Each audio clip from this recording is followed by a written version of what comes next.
धानिवरी येथील भीषण अपघातानंतर संपूर्ण पालघर जिल्हा शोक सागरात बुडाला आहे। साखरपुड्याच्या आनंदासाठी निघालेल्या आदिवासी बांधवांवर काळाने घाला घातला आणि या दुर्घटनेत 13 जणांचा दुर्दैवी मृत्यू झाला। बापूगाव, लाखातपाडा आणि वांगर्जे येथील मृतांच्या अंत्यसंस्कारावेळी येथील वातावरण अत्यंत भावनिक झालं होतं। या पार्श्वभूमीवर आदिवासी विकास मंत्री डॉक्टर अशोक उईके यांनी मोठी घोषणा केली आहे।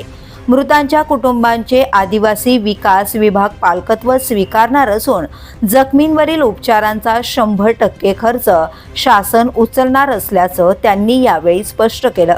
या अपघातात जखमी झालेल्या 17 जणांवर सध्या वेदांत रुग्णालयात उपचार सुरू आहेत।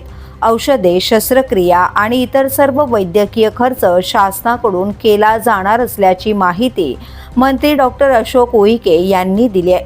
कोणत्याही कुटुंबाला वाऱ्यावर सोडले जाणार नाही। आदिवासी विकास विभाग या सर्व कुटुंबांच्या पाठीशी ठामपणे उभा राहील असा विश्वासही त्यांनी व्यक्त केला। दरम्यान मुख्यमंत्री देवेंद्र फडणवीस यांनीही या दुर्घटनेची तात्काळ दखल घेत मदतीची घोषणा केली आहे। जिल्हाधिकारी, प्रकल्प अधिकारी आणि प्रशासनातील वरिष्ठ अधिकाऱ्यांसोबत बैठका घेऊन बाधित कुटुंबांच्या अडचणींचा सविस्तर आढावा घेण्यात आला आहे। प्रत्येक कुटुंबाचे सर्वेक्षण करून त्यांच्या समस्या सोडवण्यासाठी शासन विशेष प्रयत्न करणार असल्याचंही सांगण्यात आलं।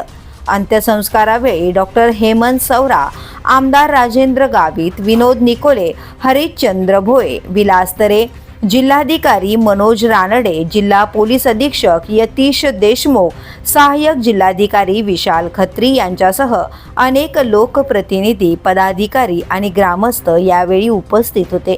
ही घटना अत्यंत दुःखद आणि वेदनादायी आहे।